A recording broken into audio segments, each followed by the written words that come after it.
Hello student, welcome. तर last लेक्चरला आपण इंट्रोडक्टरी पार्ट बघितला होता. हॅलो अल्केन हॅलो अरेंज चॅप्टरला सुरुवात केलेली आहे आपण. आजच्या लेक्चरमध्ये आपल्याला जो नेक्स्ट पार्ट आहे स्टुडंट, त्याला सुरुवात करायची. लास्ट लेक्चरला आपण इंट्रोडक्शन क्लासिफिकेशन बघितलं हॅलो अल्केन आणि हॅलो अरेंजचं.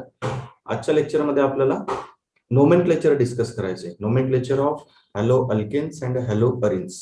ठीक आहे. तर तुम्हाला मी नोट्स सांगतो अगोदर या ठिकाणी बघा. ज्या नोट्स मी तुम्हाला प्रोव्हाइड करतोय त्या सायमल्टेनियसली लिहत चला, म्हणजेच तुम्हाला नंतर लोड येणार नाही आणि समजायला सोपं जाईल. जर तुम्ही अंडरस्टँडिंग करून घेताय आणि सायमल्टेनियसली नोट्स पण लिहिताय तर तुम्हाला समजायला सोपं जाईल ते. ठीक आहे. तर त्यामध्ये बघा, सुरुवातीला आपण इंट्रोडक्शन झालं, क्लासिफिकेशन झालं. आता बघायचं आजच्या लेक्चरमध्ये आपल्याला nomenclature of hello alkanes and haloarene. तर नोमेनक्लेचर मध्ये आपण सुरुवातीला हे जे काही तुमचे हॅलो अल्केन्स असतात, म्हणजेच त्यांना आपण कॉमन सिस्टम मध्ये, कॉमन नोमेनक्लेचर मध्ये अल्किल हलाइड्स म्हणतो. ओके. युपीसी मध्ये त्यांना तुम्ही काय म्हणता, हॅलो अल्केन्स म्हणता, हॅलो अल्केन. आणि कॉमन सिस्टम मध्ये अल्किल हलाइड्स. ओके.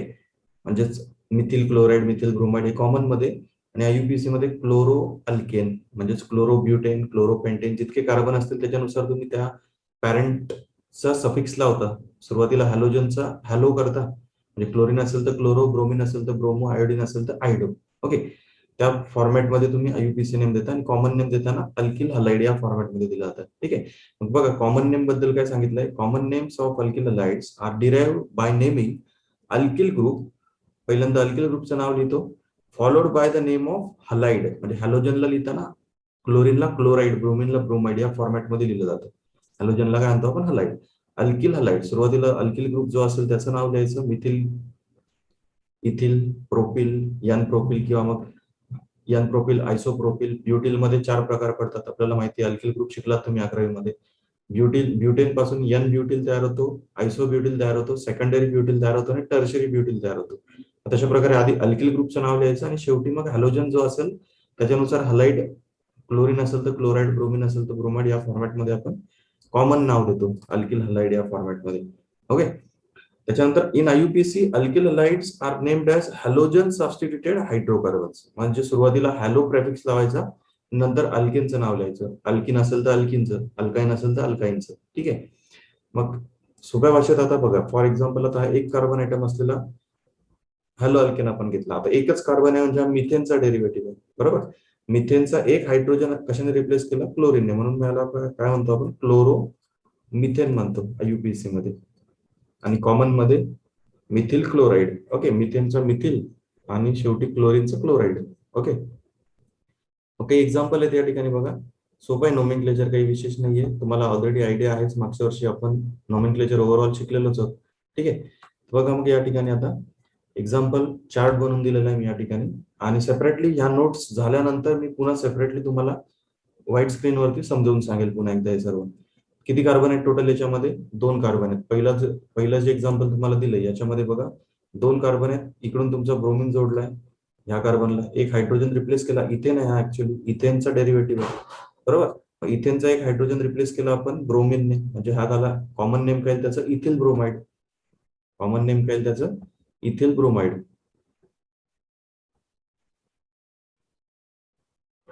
आणि आययुपीसी नेम काय त्याचं student, bromo ethane. Okay. Ethyl bromide, bromo ethane, hello alkane म्हणतो ना आपण आययुपीसी मध्ये. या साईडला जे नाव लिहिलेत ते सर्व आययुपीसी आहेत आणि इकडे जे लिहिलेत मध्यभागी ते कॉमन नेम्स आहेत. आता याच्यामध्ये बघा 3 कार्बन आहेत. ओके. पण 3 कार्बन असून याच्यामध्ये 2 कार्बन अवेलेबल आहेत ब्रोमिन जोडायसाठी. एक तर तुम्ही टर्मिनल पोझिशनला ब्रोमिन जोडू शकता किंवा मध्यवर्ती पण जोडू शकत होते ना, जसं या तिसऱ्या एक्झाम्पल मध्ये तसं.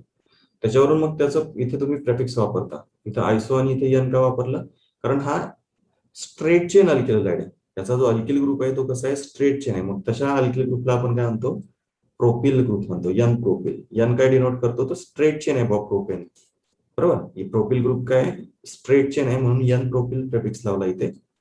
एन प्रोपिल ब्रोमाइड आणि आययुपीसी नेम 1 ब्रोमो प्रोपेन. कारण 2 पोझिशन अवेलेबल आहेत. तुम्ही ब्रोमिन एक तर या कार्बनला जोडाल किंवा या कार्बनला जोडाल ना, याच्यात जसं जोडलंय सेकंड पोझिशनला तसं. त्यामुळे n propyl bromide, 1 bromopropane. त्याचाच आयसोमर आहे दुसरा, आयसोप्रोपिल ब्रोमाइड आणि 2 ब्रोमो प्रोपेन. हा जो ग्रुप असतो CH3 CH CH3 या ग्रुपला आयसोप्रोपिल ग्रुप म्हणतात.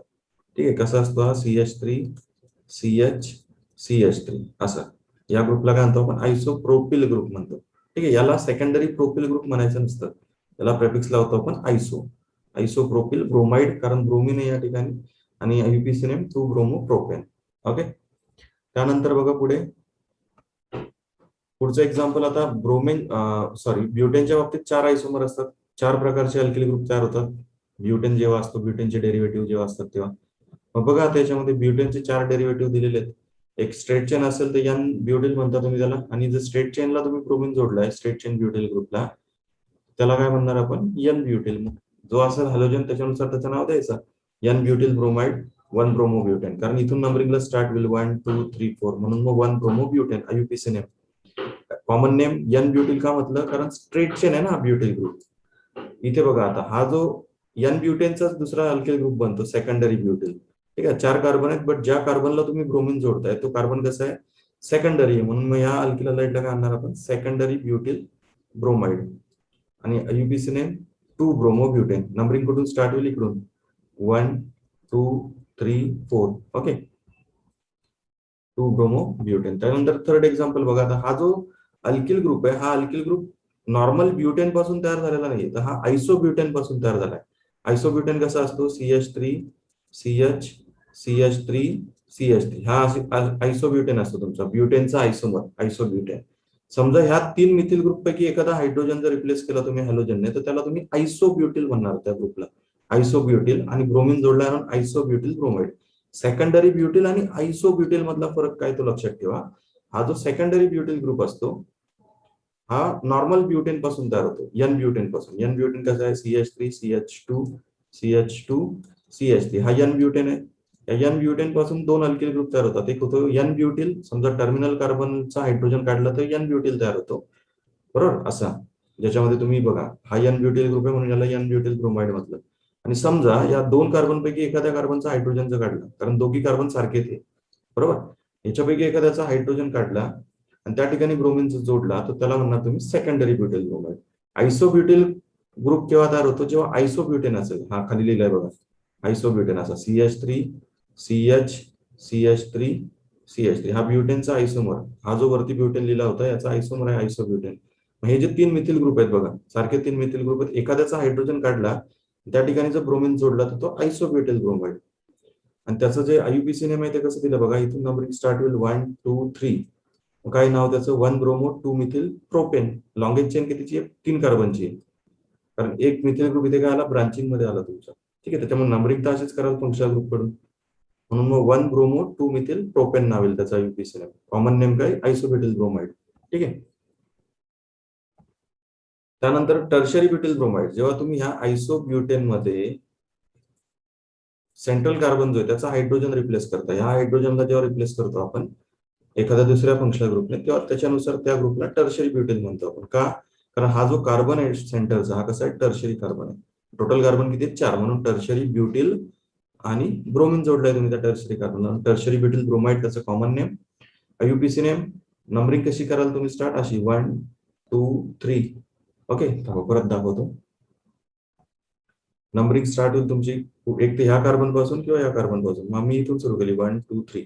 मग काय नाव त्याचं, 2 bromo 2 methyl propane. Longest chain 3 कार्बनची आहे ना, त्यामुळे प्रोपेन आहे त्याचा पॅरेंट, 2 ब्रोमो 2 मिथिल प्रोपेन. हे झालं तुमचं सुरुवातीचे जे काही मेंबर्स आहेत अल्किल हलाइड हॅलो अल्केनचे, त्या हॅलो अल्केनचं आपण काय बघतोय, नोमेनक्लेचर बघतोय.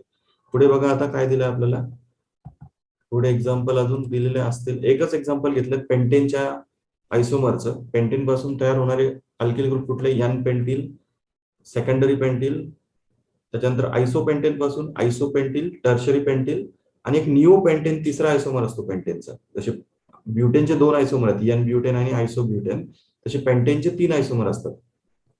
पेंटेनचे 3 आयसोमर कुठले मग, n pentane straight chain pentane असेल तर, नंतर आयसोपेंटेन त्याच्या कोपऱ्यावरती आयसोप्रोपिल ग्रुप असेल CH3 CH3, तर तो आयसोपेंटेन म्हणता तुम्ही त्याला. आणि आयसोपेंटेन नंतर अजून एक त्याचा आयसोमर असतो निओपेंटेन. तो निओपेंटेन कसा असतो, तो तिसरा आयसोमर मी दाखवतो. 2 आयसोमर तुम्हाला लिहिता आले पाहिजे. ठीक आहे, कारण बघा निओपेंटेन असतो तुमचा असं, सेंटरला कार्बन एक आणि त्याच्या बाजूला 4 मिथिल ग्रुप टोटल, तर हा निओपेंटेन. या निओपेंटेन मध्ये बघू शकता तुम्ही 4 मिथिल ग्रुपच जोडलेले आहेत त्या सेंट्रल कार्बनला, बरोबर. सेंट्रलचा जो कार्बन आहे त्याला चारही मिथिल ग्रुपच आहेत. मग कुठलाही एखाद्या मिथिल ग्रुपचा हायड्रोजन काढला तर तो जो काही अल्किल ग्रुप तयार होतो तुमचा, तो असतो निओपेंटिल ग्रुप. ओके. त्या निओपेंटिलचं एकच एक्झाम्पल घेतलं कारण आयसो आणि एन डेरिव्हेटिव्ह आपण बघितले ब्युटेनच्या बाबतीत. बट निओ हे प्रेफिक्स केव्हा वापरतो आपण? पेंटेनसाठी. निओपेंटेन एक्झिस्ट आहे, हा निओपेंटेन आहे वरती जो लिहिला येतो. निओपेंटेन पासून निओपेंटिल ग्रुप तयार होईल. सेंटरच्या कार्बनला तर हायड्रोजन नाहीये, सिंगल कार्बन आहे, कार्बनची व्हॅलन्सी 4 असते, बरोबर. मग समजा कोपऱ्यावरच्या कुठल्याही एखाद्या मिथिल ग्रुपचा हायड्रोजन रिप्लेस केला हॅलोजनने तर त्याला तुम्ही निओपेंटिल हलाइड म्हणता. आता इथे क्लोरीन आहे म्हणून क्लोराइड, निओपेंटिल क्लोराइड. आणि आयुपीसी नेम कसं द्याल तुम्ही त्याला? आयुपीसी नेम देताना लॉंगेस्ट चेन सिलेक्ट कराल जिकडून हॅलोजन आहे तिकडून 1 2 3. मग कसं येईल त्याचं नाव? 1 chloro 2 2 dimethyl propane. 1 chloro 2 2 dimethyl propane. Okay. इथे यल आहे, तो कट झालाय, आय थिंक सुटला असेल लिहायचं. हे झालं तुमचं हॅलो अल्केन डेरिव्हेटिव्ह बघितलं आपण, हॅलो अल्केनचे सर्व. आता पुढे बघायचंय अरिल हलाइडचे डेरिव्हेटिव्ह, म्हणजेच हॅलो अरिल्सचे डेरिव्हेटिव्ह बघू थोडेफार. आता बघा, हॅलो अरिल्सचं नाव कसं दिलं जातं आयुपीसी नेम? हे सोपं आहे जरा सांगायला, तुम्हाला समजायला पण सोपं आहे. तुम्हाला बेन्झिन म्हणतो आपण, C6H6 म्हणजे बेन्झिन, हे तर माहिती आहे.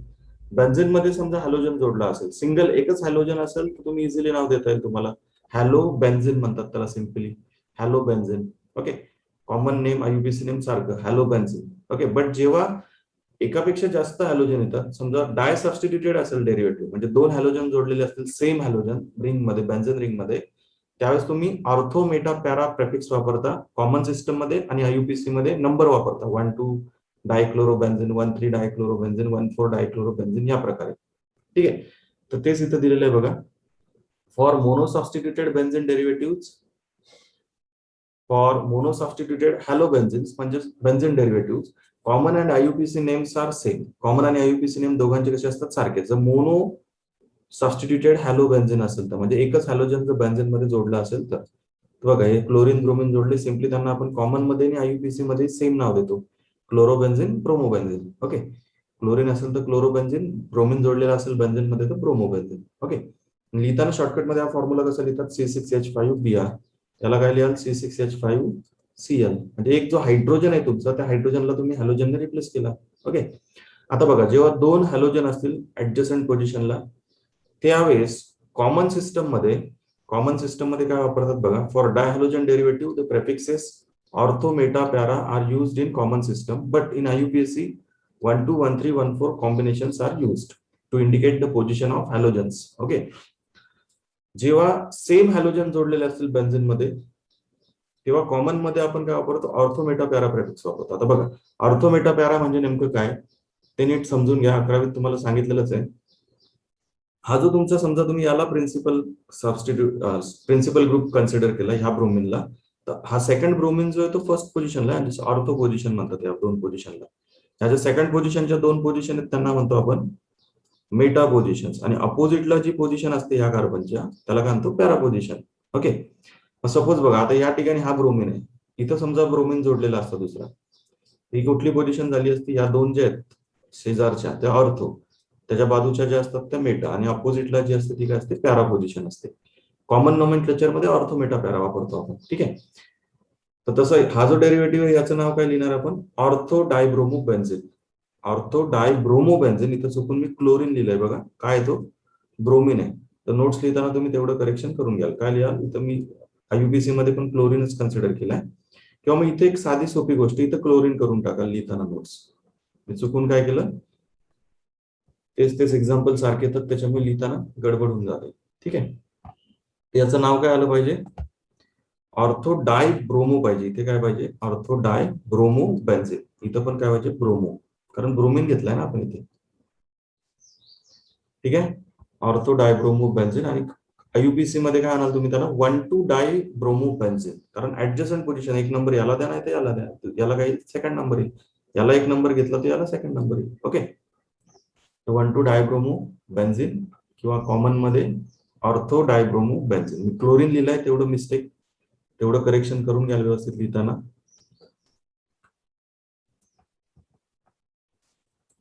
पुढे बघा, आता पॅरा आणि मेटा डेरिव्हेटिव्ह पण आहे. इथे ब्रोमो लिहिलाय बरोबर, ते वरती क्लोरो लिहिला गेला होता चुकून, तर तेवढं करेक्शन करून घ्या. बघा आता या ठिकाणी ही जी पोझिशन आहे with respect to that position this two positions are ortho positions, this two positions are meta positions and this position is para. बरोबर. आता या ठिकाणी बघा ऑर्थो पोझिशनला काहीच नाहीये ब्रोमिनच्या, या फर्स्ट ब्रोमिनच्या. मेटा पोझिशनला अजून एक ब्रोमिन आहे म्हणून कॉमन मध्ये मेटा डायब्रोमोबेन्झीन. दोन ब्रोमिन आहेत, दुसरा ब्रोमिन कुठे मेटा पोझिशनला आहे म्हणून मेटा डायब्रोमोबेन्झीन. आयुपीसी मध्ये ही पोझिशन 1 जर घेतली तुम्ही तर ही पोझिशन काय थर्ड येईल म्हणून मग 1,3 डायब्रोमोबेन्झीन. याला काय म्हणाल तुम्ही आयुपीसी मध्ये 1,4 डायब्रोमोबेन्झीन. आणि कॉमन मध्ये पॅरा डायब्रोमोबेन्झीन, कारण अपोजिटची पोझिशन काय असते पॅरा असते. ह्या ज्या असतात ह्या ऑर्थो असतात, ह्या ज्या असतात त्या मेटा असतात. अपोजिटला जी असते ती काय असते पॅरा. ठीक आहे. तर आयुबीसी मध्ये 1,4 डायब्रोमोबेन्झीन, कॉमन मध्ये पॅरा डायब्रोमोबेन्झीन. जेव्हा डाय सबस्टिट्युटेड हॅलोबेन्झीन असतील त्यावेळेस तुम्ही कॉमन मध्ये ऑर्थोमेटा पॅरा वापरता, आयुपीसी मध्ये नंबर वापरता 1, 2, 1, 3, 1, 4. याच्या व्यतिरिक्त येत नाही, 1, 5 वगैरे येत नाही. ओके. पुढे बघा लास्ट एक्झाम्पल जे दिलंय स्टुडंट त्याच्यामध्ये ट्राय सबस्टिट्युटेड डेरिव्हेटिव्ह आहे बट सिमेट्रिकल आहे. सिमेट्रिकल म्हणजे बघा तुम्हाला हे जे स्ट्रक्चर दिसतंय कसं दिसतंय, सिमेट्री दिसतंय ना त्याच्यामध्ये. बरोबर. तिघीचे तिघी हॅलोजन एकमेकांना मेटा पोझिशनला आहेत. कुठल्या पोझिशनला आहेत मेटा. त्याच्यामुळे याला तुम्ही सिमेट्रिकल ट्रायब्रोमोबेन्झीन म्हणता. काय म्हणता सिमेट्रिकल हा प्रेफिक्स वापरतात त्याला. सिमेट्रिकलचा SYM हा प्रेफिक्स वापरला जातो. सिमेट्रिकल ट्रायब्रोमोबेन्झीन किंवा आयुपीसी मध्ये 135 ट्रायब्रोमोबेन्झीन. ही फर्स्ट पोझिशन घेतली तर ही 3 नंबर येईल आणि ही 5 नंबर येईल. इकडून जरी केली नंबरिंग तुम्ही तरी 135 येईल, इकडून जरी केली तरी 135 येईल कॉम्बिनेशन. ओके. त्याच्यामुळे 135 ट्रायब्रोमोबेन्झीन. ओके. नाउ सिन्स हे झालं तुमचं नोमेनक्लेचर. हॅलो अल्केनचं बघितलं, त्याच्यानंतर हॅलो अरिनचं बघितलं. आता पुढे बघा, पुढे आपल्याला बघायचं आता स्टुडंट, एक मिनिट.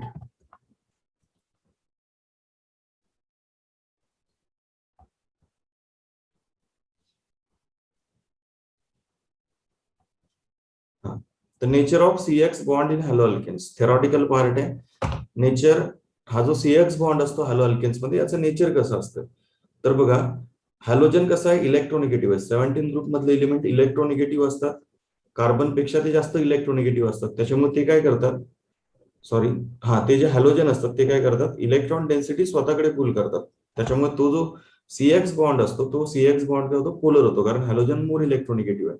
त्याच्यामुळे तो इलेक्ट्रॉन डेन्सिटी स्वतःकडे खेचेल म्हणून त्याच्यावरती काय पार्शियल निगेटिव्ह चार्ज आणि कार्बनला द्यावे लागतील इलेक्ट्रॉन डेन्सिटी त्याच्याकडे पुल करावी लागेल, द्यावी लागेल. त्यामुळे कार्बनवर काय चार्ज येईल delta positive charge. Okay. So that's why this bond become polar. त्याच्यामुळे तो बॉन्ड कसा होतो पोलर होतो, कारण हॅलोजनची इलेक्ट्रोनिगेटिव्हिटी काय जास्त आहे. ओके.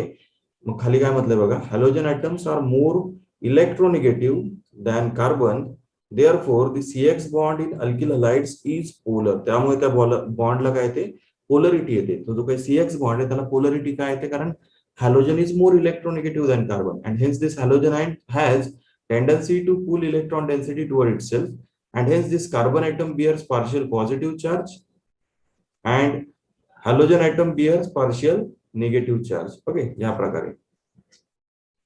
मग आता तो बॉन्ड जो पोलर आहे त्याच्यामुळेच त्याच्यापैकी बऱ्याचशा केमिकल प्रॉपर्टीज आपल्याला त्याच्या पोलरिटीमुळे बघायला भेटतात हॅलो अल्केनच्या बाबतीत. ठीक आहे.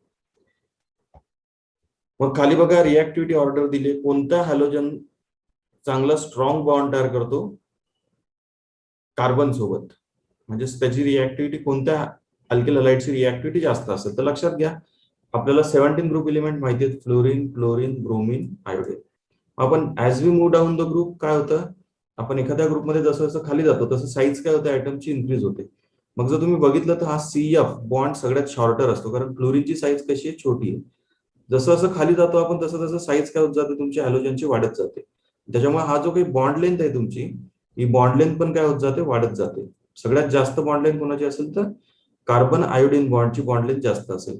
जेवढी बॉन्ड लेंथ जास्त तेवढा तो बॉन्ड ब्रेक करायला कमी एनर्जी लागते. As bond length increases bond strength decreases. Bond length वाढली की बॉन्ड स्ट्रेंथ डिक्रीज होते. का डिक्रीज होते, कारण की हे डिस्टन्स वाढतं ना तुमचं दोन ऍटम मधलं, हे डिस्टन्स वाढलं म्हणजे काय होईल त्यांच्यातलं अट्रॅक्शन कमी होणार. त्यांच्यातलं अट्रॅक्शन जर कमी झालं तर तो बॉन्ड इझिली ब्रेक होणार ना. त्याच्यामुळे बॉन्ड एन्थॅल्पी डिक्रीजेस. बॉन्ड एन्थॅल्पी काय होते साईज वाढल्यामुळे डिक्रीज होते. मग सगळ्यात जास्त रिॲक्टिव्हिटी कोणाची असेल, अल्किल फ्लोराईडची असेल का अल्किल आयोडाईडची असेल, सांगा. Alkyl fluorides are more reactive or alkyl iodides are more reactive. ज्याची बॉन्ड लेंथ जास्त त्याचा बॉन्ड इझिली ब्रेक होईल. ज्याची बॉन्ड लेंथ जास्त त्याचा बॉन्ड इझिली ब्रेक होईल आणि तो इझिली केमिकल रिॲक्शन मध्ये पार्टिसिपेट करेल ना. त्याच्यामुळे अल्किल आयोडाईडची बॉन्ड लेंथ जास्त असते, म्हणजेच त्यांचा जो बॉन्ड असतो, हा जो कार्बन आणि आयोडीन मधला बॉन्ड असतो हा वीकर असतो, त्याच्यामुळे हा बॉन्ड इझिली ब्रेक होतो. त्यामुळेच अल्किल आयोडाईडची रिॲक्टिव्हिटी जास्त असते as compared with alkyl bromides, alkyl chlorides and alkyl fluorides. Alkyl फ्लोराइडची रिॲक्टिव्हिटी कमी असेल, कारण काय, तर फ्लोरीनची साईज कमी आहे, हा बॉन्ड शॉर्टर असेल, शॉर्टर म्हणजे छोटा असेल हा बॉन्ड, त्याच्यामुळे याला इझिली ब्रेक करता येत नाही अल्किल फ्लोराइडच्या बॉन्डला. ओके, तर खाली काय लिहिलंय बघा. As we go down the group, the size of halogen atom increases. Hence, carbon halogen bond length also increases. Okay, from CF to CI. Therefore, reactivity also increases as the bond enthalpy decreases. Bond length वाढली म्हणजे bond enthalpy decrease होते. Bond enthalpy म्हणजे त्या बॉन्डला break करायसाठी लागणारी energy काय होते, decrease होते बॉन्ड लेंथ वाढल्यामुळे. ओके,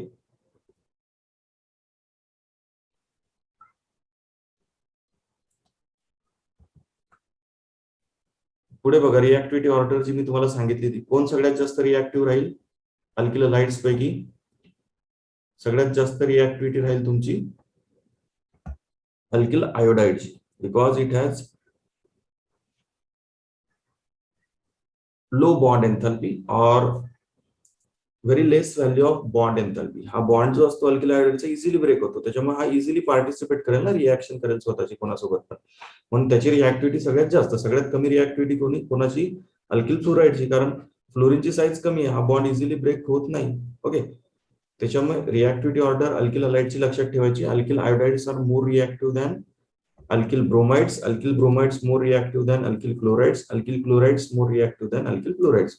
सगळ्यात लेस रिॲक्टिव्ह कोणतं, अल्किल क्लोराइड. ओके, लेस रिॲक्टिव्ह. सगळ्यात जास्त रिॲक्टिव्ह कोण, अल्किल आयोडाइड. का, कारण आयोडीनची साईज खूप जास्त आहे, साईज जास्त असल्यामुळे बॉन्ड लेंथ सगळ्यात जास्त असेल, आणि बॉन्ड लेंथ जास्त म्हणजे दोघांमध्ये अट्रॅक्शन कमी, जेवढं अट्रॅक्शन कमी तेवढं इझिली तुम्ही त्या बॉन्डला ब्रेक करू शकता. Okay, so that's why these alkyl iodides are more reactive while these alkyl fluorides are less reactive. Okay, तर अशा प्रकारे आजच्या लेक्चर मध्ये काय केलं आपण, नॉमेनक्लेचर थोडक्यात डिस्कस केलं, आणि हा कार्बन हॅलोजन बॉन्ड जो असतो याची रिॲक्टिव्हिटी डिस्कस केली. ठीक आहे, तर नेक्स्ट लेक्चरला आपण आता प्रिपरेशनला सुरुवात करू, हॅलो अल्केनच्या प्रिपरेशनला. ओके, हॅलो अल्केनचं प्रिपरेशन झालं की मग फिजिकल प्रॉपर्टीज झाल्या की मग केमिकल प्रॉपर्टीज, म्हणजेच केमिकल रिॲक्शन अल्किल हलाइडच्या आणि अरिल हलाइडच्या. Okay, so next lecture we discuss about preparation of hello alkanes and halo arenes, म्हणजे हॅलो अल्केन आणि हॅलो अरिन तयार करण्याच्या ज्या मेथड आहेत, प्रिपेअर करण्याच्या ज्या मेथड आहेत, त्या आपल्याला नेक्स्ट लेक्चर मध्ये डिस्कस करायच्या. ओके, तुम्ही नॉमेनक्लेचरचं काही तुम्हाला कळलं नसेल तर विचारा, काही शंका मनामध्ये ठेवू नका, आजच्या साथ डाऊट क्लिअर करत चला. ठीक आहे, तर आता आपण थांबू. मला वाटतं आजचं लेक्चर काही जास्त मोठं बनलं नसणार. ठीक आहे, तरी उद्याच्या लेक्चरमध्ये आपण पुढचा पार्ट कंटिन्यू करू, preparation of hello alkanes and halo arenes.